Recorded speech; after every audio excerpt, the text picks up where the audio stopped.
a mother's love.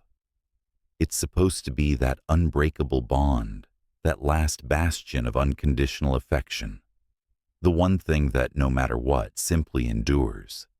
Yet, in the year 797, within the opulent, echo-filled marble corridors of the great palace of Constantinople, a mother signed an order that didn't just bend that idea, it shattered it into a million pieces.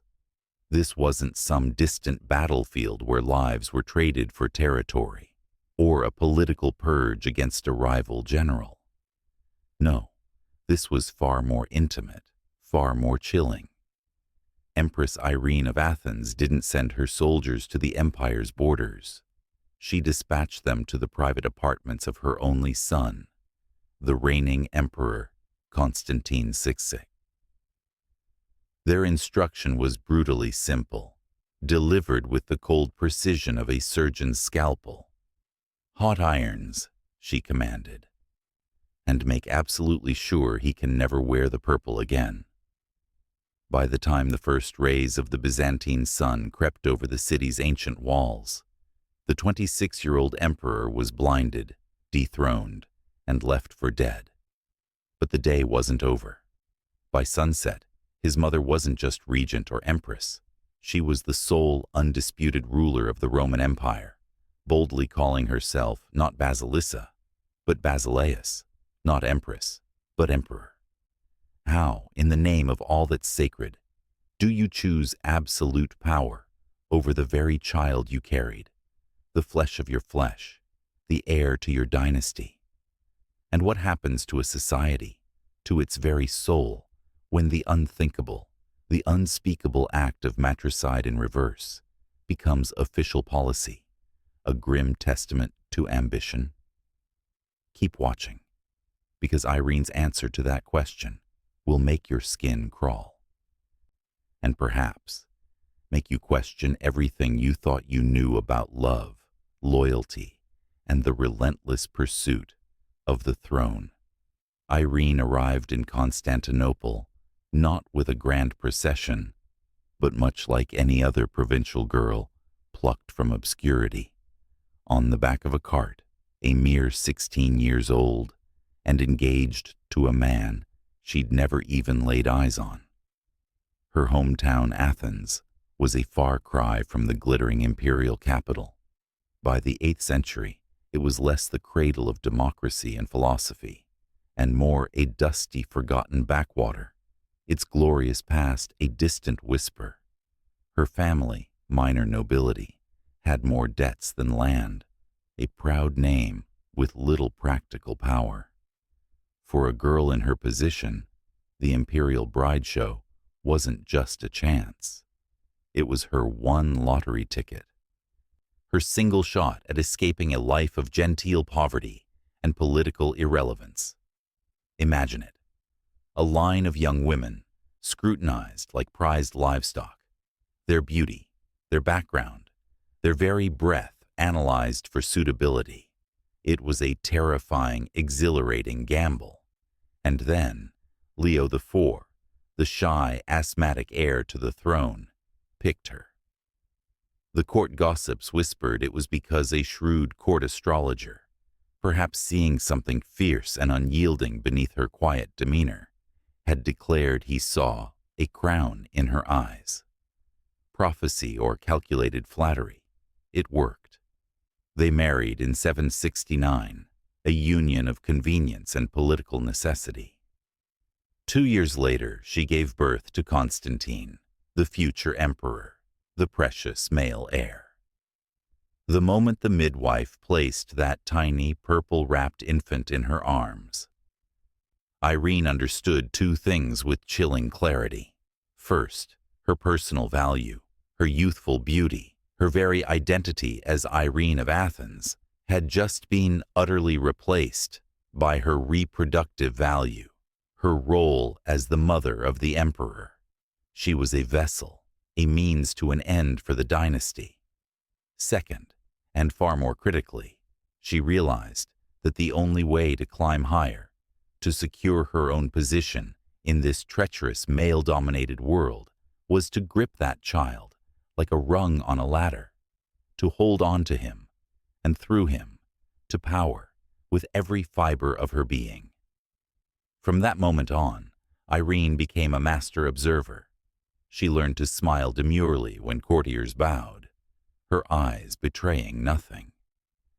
She spoke little, choosing instead to listen, to gauge the shifting tides of loyalty, to discern the metallic scrape of daggers hidden beneath the silken whispers of palace gossip. She wasn't just a pretty face anymore. She was a student of power. Within months, she was quietly, meticulously, gathering her own resources, her own scribes to manage correspondence and secrets, her own priest to bless her endeavors, and perhaps offer spiritual counsel or absolution, and crucially, her own purse, a private treasury independent of her husband's, giving her financial leverage. If you want to trace the genesis of the blinding, if you want to understand where that unthinkable act truly began, it started here, not in sudden, impulsive cruelty, but in cold, calculating ambition, forged in the crucible of self-preservation and a profound understanding of how the Game of Thrones was really played. It was a slow burn, a gradual accumulation of intent, years before any hot irons were ever considered. Then, the game changed dramatically. Leo IV, a man often described as sickly and frail, succumbed to tuberculosis in 780. He was barely 30 years old. Irene, his widow, was a mere 23. The empire, with its ancient traditions and deeply ingrained patriarchal structures, had a very clear expectation for a grieving empress, dowager. Retreat. Retreat to a quiet convent, don the black robes of a nun, and fade into pious obscurity, leaving the grown men of the Senate and the court to sort out the regency for her 9-year-old son, Constantine. That was the custom, the polite, expected way of things. But Irene wasn't one for polite expectations. Instead, she walked into the magnificent, awe-inspiring expanse of the Hagia Sophia, the very heart of Byzantine spiritual and political power. There, amidst the shimmering mosaics and the hushed reverence, she did the unthinkable. With a gaze that dared anyone to challenge her, she placed the imperial crown, heavy with jewels and history, onto her young son Constantine's head. Then she made her announcement, her voice ringing with an authority that belied her youth. She, Irene, would rule, not as a temporary placeholder, but until the emperor comes of age. It was a pronouncement that sent shockwaves through the court. The senators, those self-important gray-bearded pillars of tradition, initially cheated themselves into thinking they could easily outmaneuver a grieving widow. They believed her grief would soften her, make her pliable. They forgot, or perhaps never truly understood, that grief and ambition aren't mutually exclusive. They can, in fact, coexist, even amplify each other, in the same beating heart. Irene wasted no time dispelling their illusions. Within weeks, she moved with the speed and precision of a seasoned general. The chief general, a man who likely saw himself as the natural power behind the throne, was swiftly dismissed, stripped of his command, and sent packing. Two of her husband's powerful uncles, potential rivals for influence over the young emperor, found themselves exiled to distant provinces, their threats neutralized. And then came the truly clever move. She replaced the postal logothete, the official in charge of imperial communications, with a eunuch. Why a eunuch? Because eunuchs, often cut off from traditional family ties and ambitions, were seen as utterly loyal to the hand that fed them. This particular eunuch, Irene ensured, could be trusted to open every single letter before delivery, giving her an unparalleled intelligence network into the whispers and plots of the entire empire. But her ambition wasn't purely political. Irene also boldly reversed the empire's long-standing policy of iconoclasm, the controversial practice of smashing sacred images, or icons, which had torn the church and society apart for decades. Why? Because the influential monks, those powerful voices in the spiritual realm, whispered that restoring icons would not only bring her popular support, but also buy her heaven's favor, securing divine legitimacy for her rule. For Irene, policy was never a dry, abstract concept. It was always intensely personal, a tool to consolidate her power, a means to an end in her relentless pursuit of control. Every decision, every appointment, every religious decree was a calculated step in her grand strategy to remain at the apex of power. Fast forward a decade. By 790, Constantine wasn't a child anymore. He was 19, a young man chafing under his mother's perpetual regency, married, and utterly sick of signing documents drafted by her clerks, documents that effectively sidelined him in his own empire. He was the emperor in name, but his mother held the reins, pulling every string. This wasn't how he envisioned his reign. He longed for true power, for the respect and authority that should be his by birthright. A clique of ambitious army officers, sensing his frustration and seeing an opportunity for their own advancement, began to cultivate him. They flattered his ego, stoked his resentment, and promised him glory, power, and genuine imperial authority. If only he would stamp the imperial seal on their promotions, elevating them and, by extension, himself. Constantine, eager to prove his manhood and independence, fell for it. He orchestrated what historians, ever so politely, call an attempted transfer of power. In reality, it was a clumsy, ill-conceived coup, a son trying to snatch the throne from the iron grip of his mother. Irene's response was, as always, surgical. She didn't rage. She didn't panic. She acted with swift, brutal efficiency. The ringleaders of the army faction, those officers who had promised Constantine the world, found themselves not celebrated, but flogged within the very imperial treasury. Can you imagine the scene? The opulent gold, the symbols of wealth and power, now splattered with their blood, a grim, visceral warning to anyone who dared to challenge her. The message was unmistakable. Try to take Irene's power, and you'll pay a price far greater than you can imagine. As for her son, the emperor who dared to rebel, she dispatched him to a secluded suburban palace, not with a lecture, but with cold, cutting orders. Reflect on filial respect. It was a public humiliation, a clear demonstration that he was still a child in her eyes, relegated to a gilded cage to contemplate his transgressions. And what about the senators who, with a wink and a nod, had encouraged the young prince, perhaps hoping to regain some of their lost influence?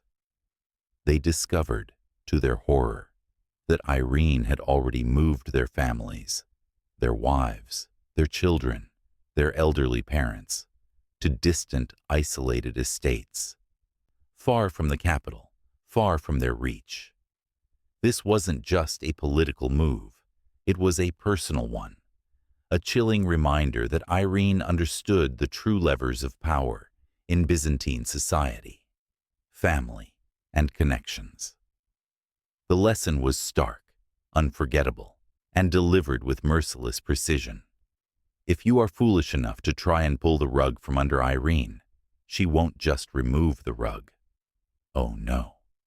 She will first meticulously remove the floorboards, then painstakingly dismantle the very foundation of your existence, and finally, just to drive the point home, she'll relocate your entire family to the ends of the earth.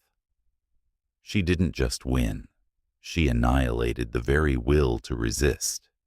But Constantine, bless his ambitious, if somewhat naive heart, tried again. It was 792, 2 years after his first humiliating defeat, and the fire of independence still burned within him, perhaps even hotter now, with the sting of past failure.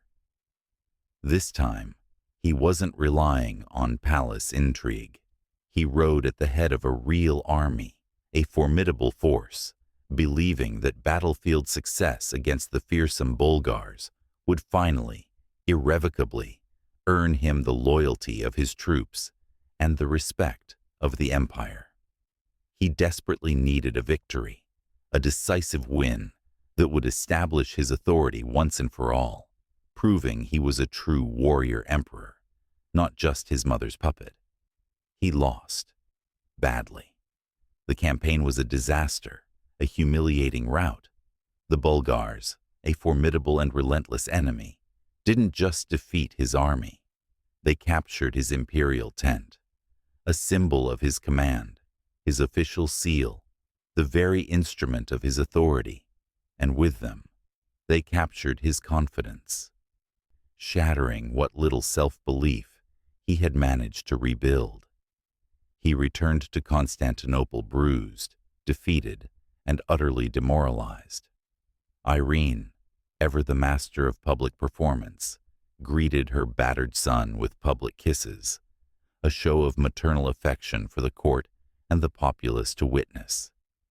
"My poor boy," her actions seemed to say, "you tried and failed, but mother is here." But behind closed doors, away from prying eyes and whispering courtiers, the affection vanished, replaced by cold, hard ultimatums. "Share power," she told him, "and accept her continued authority, or lose absolutely everything." Constantine, desperate, humiliated, and with nowhere left to turn, had no choice but to agree.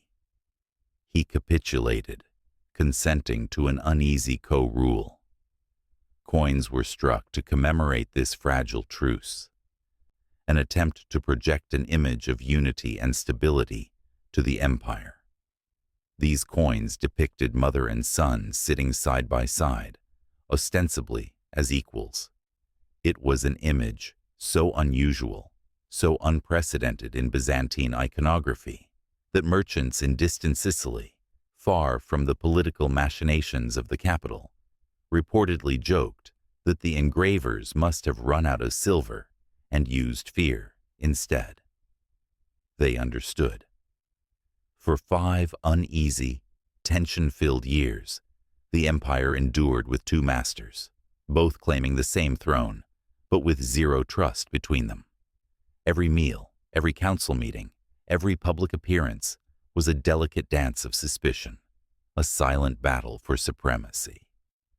Constantine was a shadow emperor, constantly watched, constantly undermined, forever reminded that his mother's hand was still firmly on the lever of power, ready to pull it at a moment's notice. The stage was set, not for reconciliation, but for the final brutal act of this dynastic tragedy. The tension, that suffocating, ever-present distrust, couldn't last. By 797, Constantine, now 26, had reached his breaking point. He decided to attempt what no emperor before him had ever dared against his own mother: a palace coup, cleverly disguised as a family dinner. The plan was audacious, perhaps even a little desperate. During dessert, at the height of a seemingly convivial evening, his loyal guards would arrest Irene, ship her off to a convent, the traditional polite way of neutralizing a female rival, and he would finally, truly, rule alone. No more shared coins, no more whispered ultimatums, no more living in his mother's shadow. But in the Byzantine court, secrets were a luxury few could afford, and eunuchs, those ubiquitous figures of imperial service, talked more than they chewed. They were the eyes and ears of the palace, and their loyalty was often bought or simply shifted with the promise of greater influence. Irene, ever vigilant, ever connected, heard the entire plot by breakfast. The details, the timing, the players, it was all laid bare before her, and by dinner, she hadn't just changed her clothes. She had rewritten the entire menu of fate. Instead of Constantine's guards seizing her, Irene's loyalists moved first. The very guards Constantine had hoped would secure his triumph now seized the emperor himself. There was no struggle, no dramatic battle. It was swift, clinical, and utterly terrifying. They dragged him, not to a dungeon, but to the very purple-painted chamber where he had been born 26 years earlier.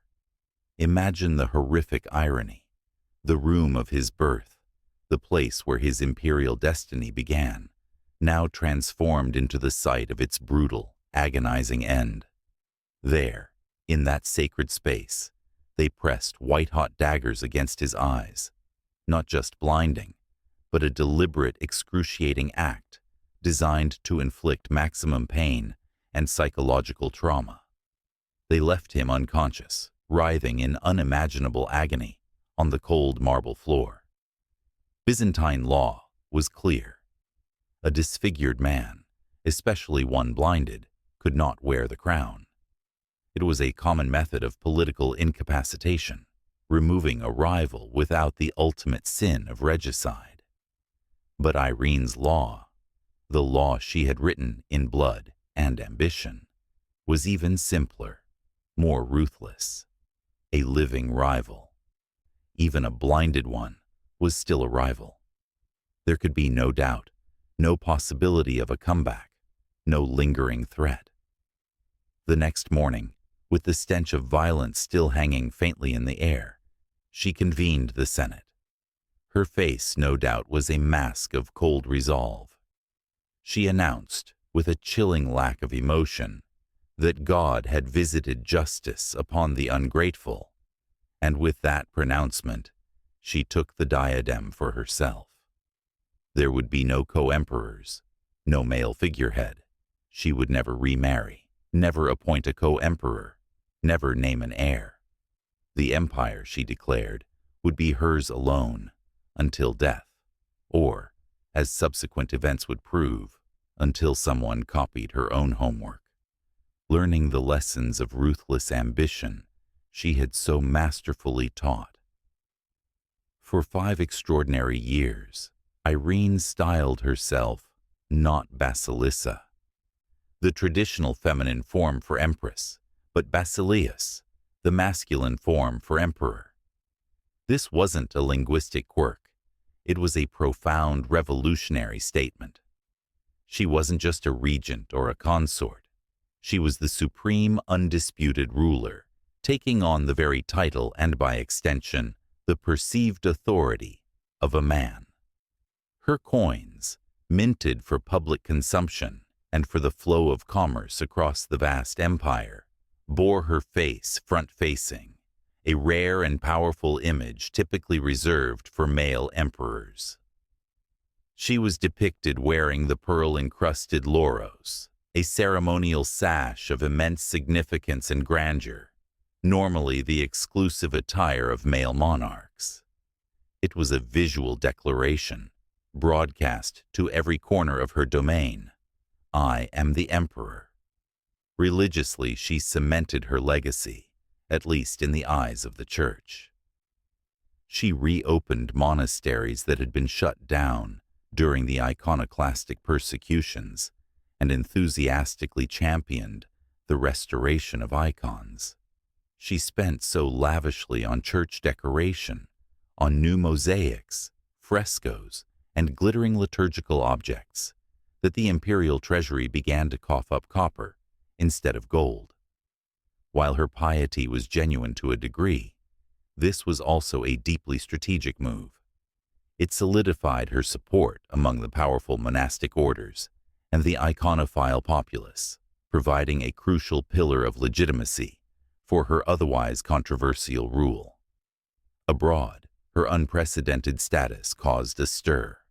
The mighty Caliph Harun al-Rashid in Baghdad, a rival power, sent polite but subtly mocking letters addressed to Irene, King of the Romans.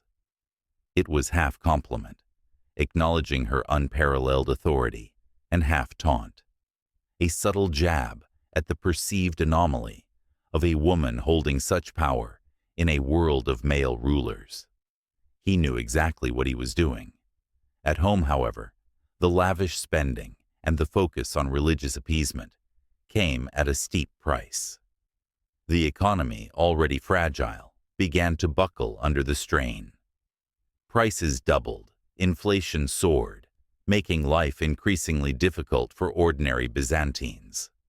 The army, the very backbone of imperial defense, went unpaid, its morale plummeting, its loyalty increasingly strained. And the imperial fleet, the navy that protected Byzantium's vital sea lanes and projected its power, was left to rot in harbor. Why? Because Irene, it seemed, preferred to buy shimmering silks and precious jewels for clerics and church adornment than to allocate funds for tar to maintain the ships, or salaries for the sailors who manned them.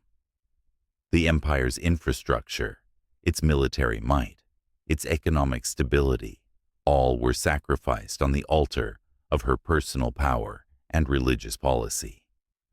The economy shrank, the state weakened, but the empress's self-confidence, ironically, seemed to grow inversely. She slept with the imperial seal, that ultimate symbol of authority, tucked under her pillow, as if the cold wax could somehow stamp out her nightmares, or perhaps simply reinforce her grip on a power that was becoming increasingly tenuous. Blinding your own sun might buy you absolute power, but it certainly doesn't buy you peace of mind, let alone a good night's sleep. The marble halls of the great palace, once a symbol of her triumph, became a gilded cage of paranoia for Irene. Courtiers whispered, their voices hushed, that every creak of a hinge, every rustle of silk in the corridors, was Constantine, returned from his blindness, a ghost come back for vengeance. The psychological toll must have been immense. Irene, once the master of subtle observation, now became a prisoner of her own suspicions. She started holding her imperial audiences in a mirrored hall, a room specifically designed so she could watch every entrance, every reflection, every subtle movement of those who approached her. She needed to see everything, to anticipate any threat, however imagined. She hired Saxon bodyguards, tall, imposing men from the Germanic tribes far to the north. Why Saxons? Because they spoke no Greek. They couldn't be bribed by local gossip, couldn't understand the whispers of discontent, couldn't be swayed by the intricate web of Byzantine palace intrigue. Their loyalty, she believed, was purely transactional and therefore more dependable. Her fear extended to every aspect of her life. She drank only wine poured from sealed amphorae, ensuring no poison could be slipped into her cup. She ate only eggs laid that very morning, a desperate measure against slow-acting toxins. She refused to sail, fearing not just the perils of the sea, but the symbolic implications. Because the waves, she reasoned, her paranoia consuming her, might favor a different ruler. Every precaution, every desperate measure, spoke volumes about the crushing weight of her crime and the constant gnawing fear of reprisal. In the end, her paranoia, however extreme, was entirely justified. The threat didn't come from a vengeful, blinded son, but from a much more mundane, yet ultimately irresistible force: arithmetic. In 802, her own finance minister, a shrewd and pragmatic man named Nikephoros, looked at the numbers, at the rapidly emptying state coffers, at the unpaid army, at the rotting fleet, and calculated that a regime built on matricide in reverse, however absolute, was simply bad for revenue. It was unsustainable. The empire was bleeding money, and its stability was crumbling. He realized that Irene's reign, for all its ruthlessness, was economically bankrupt. Nikephoros didn't need swords or riots. He simply walked into the palace, presented the grim reality of the empire's financial ruin to the key players, showed the guards and the court the empty state coffers, a far more compelling argument than any battle cry, and walked out wearing the crown. It was a coup of quiet calculation, a bloodless takeover driven by the cold, hard logic of economics rather than the passionate fury of a wronged son. The empress, who had once wielded hot irons and ultimate power, was overthrown not by force of arms, but by the relentless ticking of a ledger. The fall was as swift and brutal as her rise. Irene, the all-powerful Basileus, was banished to the island of Lesbos, a desolate, windswept rock in the Aegean Sea. She was given a single lady-in-waiting, a stark contrast to the legions of servants and courtiers who once attended her every whim. Her new instruction wasn't to rule, but simply to pray for forgiveness. The woman who had once commanded an empire, who had worn the pearl-encrusted laurels and had her face stamped on imperial coins, now spent her final year spinning wool to earn enough food to survive. It was a cruel, ironic twist of fate. This was a job most empresses only performed for propaganda tapestries, a symbolic gesture of domestic virtue. For Irene, it was harsh, grinding reality. The hands that had signed death warrants and orchestrated blinding now worked raw fleece. The woman who had once scattered pearls across the altar in lavish displays of piety now literally counted beans for supper, meticulously rationing her meager provisions. She died in 803, presumably of malaria, a common, indiscriminate killer in the Byzantine world, far from the grandeur of Constantinople. In a final, poignant detail, she was found still wearing a small silk pouch around her neck. Inside, nestled against her skin, was a single coin, one of her own imperial mintings, showing her face as the sole emperor. Even in exile, even in death, she clung to the symbol of the power she had so ruthlessly seized and so tragically lost. The local bishop, perhaps reflecting the lingering resentment and moral outrage over her actions, refused to bury her in consecrated ground. He demanded that the new emperor, Nikephoros, pay the funeral bill first. It was a final indignity, a petty bureaucratic hurdle for a woman who had once commanded untold wealth. The invoice for her burial, a chilling postscript to her life, amounted to less than the cost of the imperial purple boots she had worn on the day she blinded her son. A life of immense power, ending in such a stark, humbling manner. History, that fickle and often contradictory judge, speaks of Irene with a forked tongue, presenting us with two wildly divergent narratives. In the Eastern Orthodox Church, she is not remembered as the ruthless empress who blinded her son. No, there, she is venerated as Saint Irene the Athenian, the great restorer of icons, the devout protector of the faithful.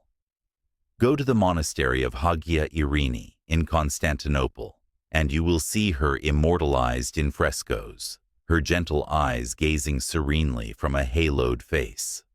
There's no hint of the iron will, the chilling calculation, or the unspeakable act that once defined her rule.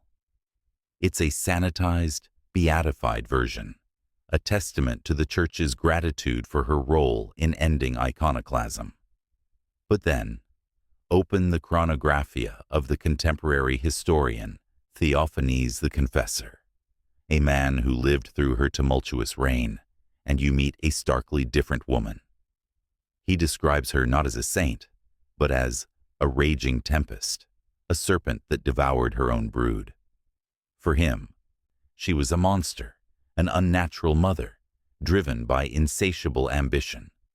He saw the blinding of Constantine not as a political necessity, but as a heinous, unforgivable sin, a violation of the most sacred bond. What makes Irene so utterly unforgettable, so endlessly fascinating, is that both versions are, in their own way, true. She was a woman of profound contradictions, a paradox wrapped in imperial purple. She proved, beyond a shadow of a doubt, that a woman could not only seize sole power in the medieval world, a feat almost unheard of, but could wield it with a ruthlessness that would make many male emperors blanch. Yet, her story also serves as a chilling testament to the fact that power, once seized, once tasted, demands prices far higher, far more agonizing than most hearts can possibly calculate. It costs more than gold. It costs humanity, love, and ultimately, peace. So, the next time you hear that motherhood is inherently sacred, that a mother's love is always pure and unconditional, remember Constantinople in 797. Remember that fateful day when a mother looked at her own son, the child she bore, and chose empire over blood, power over progeny. If that story chills you to the bone, good. It means you still have a conscience, a fundamental understanding of right and wrong. If it utterly fascinates you, if it compels you to dig deeper into the human psyche and the dark allure of power, then welcome to the club. Historians have been arguing over Irene for 12 centuries, poring over fragmented texts and archaeological whispers, and we still can't quite decide whether to light a candle in her honor or spit on her grave. Hit subscribe if you want more stories where the line between saint and monster, between devotion and depravity, is thinner than a Byzantine silk thread. Drop a comment below telling us which you think she truly was: a sinner, a savior, or simply a desperate mother who ran out of options in a world that offered her few. And while you decide, keep a very close eye on the people you share blood with. Ambition, you see, has a way of making even family feel like the fiercest competition.